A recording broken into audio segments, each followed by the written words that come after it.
Party के प्रवक्ता अनुप्रिया जी, पूजा Patrick जी और तमाम हमारे प्रिंट और इलेक्ट्रॉनिक मीडिया के संवाददाता बंधुगण और छायाकार बंधुगण, आप सभी का बहुत बहुत स्वागत है। जैसा कि अनुप्रिया जी ने और पूजा जी ने आपको ब्रीफ कर दिया कि माननीय मुख्यमंत्री नीतीश कुमार जी की सशक्तिकरण नीति रही है, वेमेन एम्पावरमेंट की दिशा में जो काम उन्होंने किया है उसको लेकर के कल महिला संवाद रथ 600 डिजिटल रथ को माननीय मुख्यमंत्री जी ने हरी झंडी दिखा करके रवाना किया। उसके बाद से लगातार विपक्ष के द्वारा बयान आने लगे, बैठकें होने लगी और एक निगेटिव परसेप्शन, निगेटिव एक बयान आना शुरू हुआ।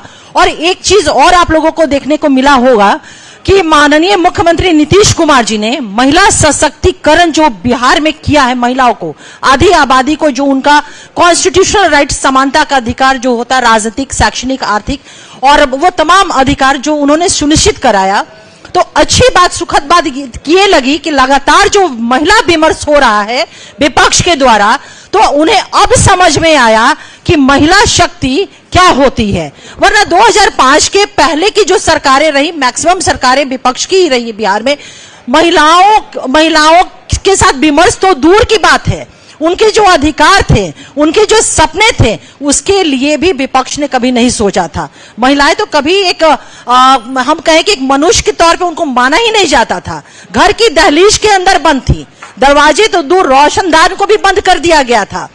तो माननीय मुख्यमंत्री नीतीश कुमार जी ने महिलाओं को सशक्त करके एक महिला विमर्श का वातावरण बनाया है। ये एक सुखद, लगातार जो विपक्ष की चिंताएं हो रही है, कांग्रेस कह रही है कि महिलाओं के साथ बैठक करेंगे, प्रशिक्षण करेंगे, नेता प्रतिपक्ष भी लगातार बयान दे रहे हैं।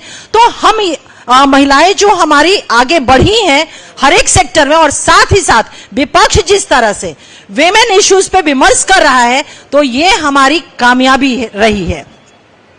अभी अनुप्रिया जी ने आपको बताया कि जो रथ रवाना हुए, 600 रथ रवाना हुए डिजिटल रथ, वो 60 दिनों में 2 करोड़ बिहार की महिलाओं से संपर्क स्थापित करेंगे, संवाद स्थापित करेंगे और वो जानना चाहेंगे, जिसमें जीविका दीदी भी होगी, महिला दीदी भी हमारी होंगी, ममता दीदी भी होंगी, तमाम वो महिलाएं होंगी जो समाज को योगदान दे रही हैं, समाज में वो आगे बढ़ रही हैं। और आम महिलाओं से भी कि जो कल्याणकारी योजनाएं 2005 के बाद से माननीय मुख्यमंत्री नीतीश कुमार जी की चली हैं, जिससे एक महिला सशक्तिकरण स्पष्ट तौर पे महिलाओं का लाइवलीहुड में परिवर्तन हम लोग को स्पष्ट तौर पे देखने को मिला है। तो और उन योजनाओं को किस तरह से हम और ज्यादा प्रभावी ढंग से पहुंचा सकते हैं या उनके क्या सुझाव हैं, क्योंकि इसके पहले तो महिलाओं के साथ विमर्श ही नहीं होता था, उनका राय लेना भी उचित नहीं समझा जाता था। और आप ये इस बात को देखेंगे कि माननीय मुख्यमंत्री नीतीश कुमार जी की अनेकों यात्राएं उन्होंने किया है, बिहार के आवाम के बीच में जाकर के संपर्क स्थापित किया है, उनसे संवाद स्थापित किया है, और जो बातें, जो फीडबैक मिली है, वो पटना आकर के अपने सेक्रेटेरिएट के माध्यम से नई कल्याणकारी योजनाओं का निर्माण हुआ है, संस्थागत ढांचों का निर्माण हुआ है। लोक शिकायत निवारण अधिनियम अगर हम बात करें तो उसी की एक बहुत बड़ी वो कानून हमारी देन है।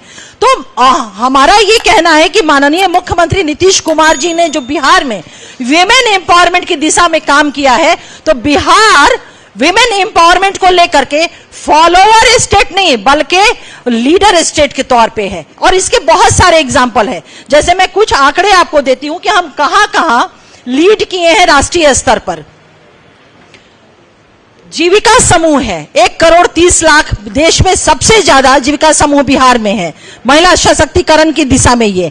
और राष्ट्रीय रैंकिंग में बिहार जीविका समूह को लेकर के नंबर 1 पर है।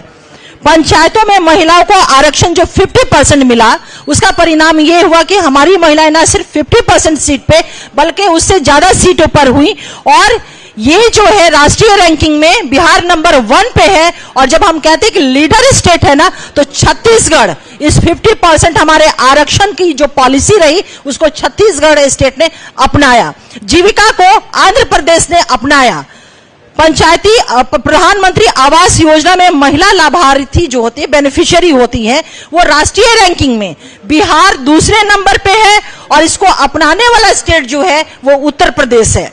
महिला स्वरोजगार हेतु लघु ऋण वितरण जो रहा है, उसमें राष्ट्रीय रैंकिंग में भी बिहार दूसरे नंबर पर है और इसको अपनाने वाला स्टेट तमिलनाडु है। महिला उद्यमी एसएचजी, जिसको हम स्वयं सहायता समूह सेल्फ हेल्प ग्रुप के नाम से जानते हैं, इसमें राष्ट्रीय रैंकिंग पे बिहार नंबर 1 पर है और हमारी इस योजना को अपनाने वाला राज्य महाराष्ट्र है। बाल विवाह दर में भारी गिरावट आई बिहार में सामाजिक क्षेत्र में, और इसको जो हमारी पॉलिसी रही है बाल विवाह को रोकने को लेकर के, उसको पश्चिम बंगाल ने अपनाया है।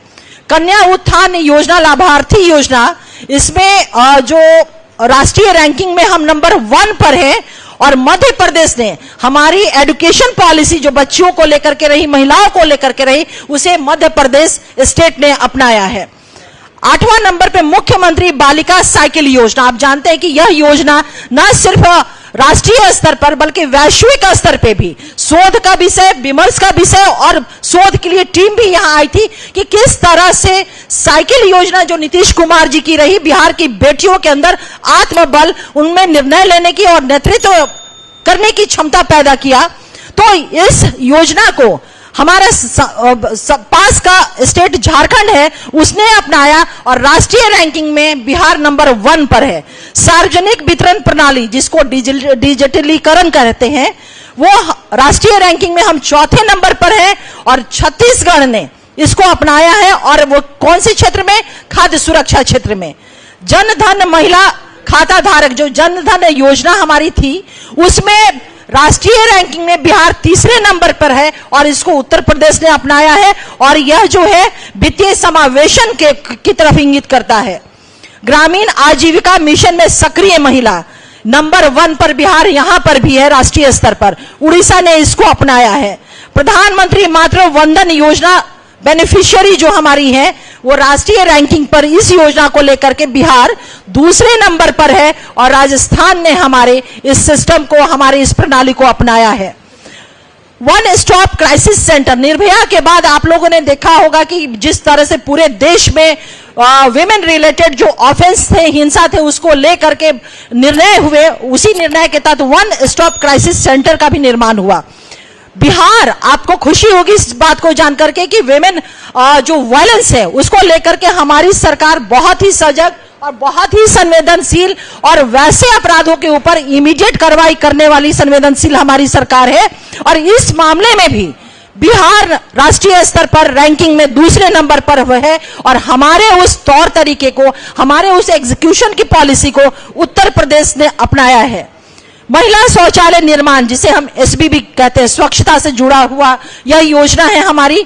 राष्ट्रीय रैंकिंग में बिहार 3रे नंबर पर है और जिस तरीके से हमने इस 3रा रैंकिंग हासिल किया है उसे गुजरात ने अपनाया है। ग्रामीण महिलाओं में के पेयजल कनेक्शन को लेकर के बिहार राष्ट्रीय स्तर पर 2रे रैंकिंग पर है। जल आपूर्ति से संबंधित योजना है और हरियाणा ने इसे अपनाया है। हम लीडर स्टेट के तौर पे हम हैं यहां भी। डिजिटल साक्षरता में महिलाओं की भागीदारी जो डिजिटल समावेशन की तरफ इंडिकेट करती है, यह कर्नाटका ने अपनाया है और राष्ट्रीय स्तर पर हम 3रे नंबर पर है। इसमें 2 और है हमारा जिसमें हम लीडर स्टेट के तौर पर राष्ट्रीय स्तर पर स्थापित हुए हैं, वो है पोषण अभियान। लाभार्थी महिलाएं पोषण से जुड़ा हुआ है। ICDS का यह मासिक रिपोर्ट से यह प्राप्त हुआ है और मध्य प्रदेश ने इसे अपनाया है।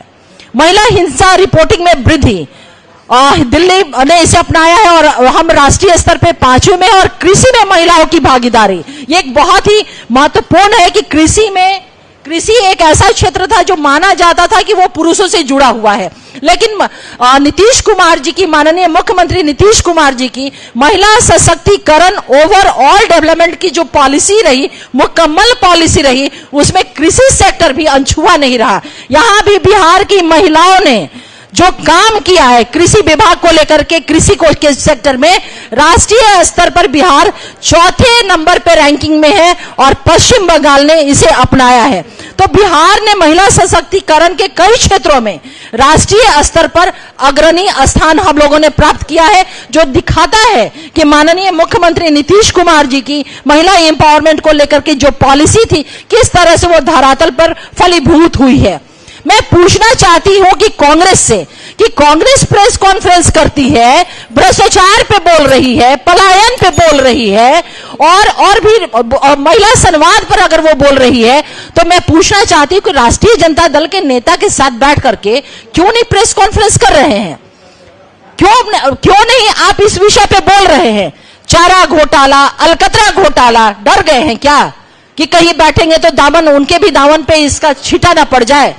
कांग्रेस की जो भ्रष्टाचार की बातें रही हैं, एक तरफ तो केजरीवाल जी को वो कहते हैं, केंद्र का जब चुनाव होता है, लोकसभा चुनाव होता है, तो केजरीवाल जी इनके लिए ईमानदार व्यक्ति बन जाते हैं। लेकिन जब विधानसभा का चुनाव होता है तो कांग्रेस की सरकार, कांग्रेस वहां पर केजरीवाल जी को बेईमान कहती है, भ्रष्टाचारी कहती है। तो ये वो तय कर ले कि अगर केजरीवाल जी भ्रष्टाचारी हैं तो नेता प्रतिपक्ष बिहार तेजस्वी यादव जी को किस संज्ञा से वो नवाजेंगे? क्योंकि हम लोग जानते हैं चार्जशीटेड है ना भाई। बोल रहे थे अभी थोड़ी देर पहले प्रेस कॉन्फ्रेंस में नेता प्रतिपक्ष महिला संवाद पे बोल रहे थे, निगेटिव नैरेटिव सेट करने की कोशिश कर रहे थे, कह रहे थे कि पैसों की ये बर्बादी है। निश्चित रूप से उन्हें लगेगा, महिलाओं पे खर्च किए गए पैसे उनको बर्बादी लगेगी, महिलाओं के लिए जो कल्याणकारी योजना है उनको बर्बादी लगेगी, महिलाओं के लिए हो रहे काम, विकास परक काम, उनके लिए निश्चित रूप से बर्बादी लगेगी। क्योंकि उनके लिए महिला का मतलब सिर्फ अपने परिवार की महिलाओं का सशक्तिकरण और अपने परिवार की महिलाओं का विकास है, इसके अलावा कुछ भी नहीं। और एक तरफ हमारे माननीय मुख्यमंत्री नीतीश कुमार जी का बिहार की वो तमाम बेटियां, बिहार की वो तमाम महिलाएं, उनके सशक्तिकरण, अगर वो सभी का सशक्तिकरण होता है तब उनका मानना है कि मैं मानूंगा कि बिहार की तमाम बेटियों और महिलाओं का सशक्तिकरण हुआ। पूरा बिहार माननीय मुख्यमंत्री नीतीश कुमार जी का परिवार है। और यही कारण है कि हम जानते हैं कि विकास एक सतत प्रक्रिया है, विकास कभी मुकम्मल नहीं हो सकता है जब तक ये सृष्टि है, डेवलपमेंट होता रहेगा। और उसी सतत प्रक्रिया एक शाश्वत है कि जिसके वजह से महिला संवाद रथ निकाला गया। उसमें क्या कह रहे हैं कि महिला संवाद रथ की जरूरत क्यों? वोट बैंक, वोटरों की बात कर रहे हैं। माननीय मुख्यमंत्री नीतीश कुमार जी ने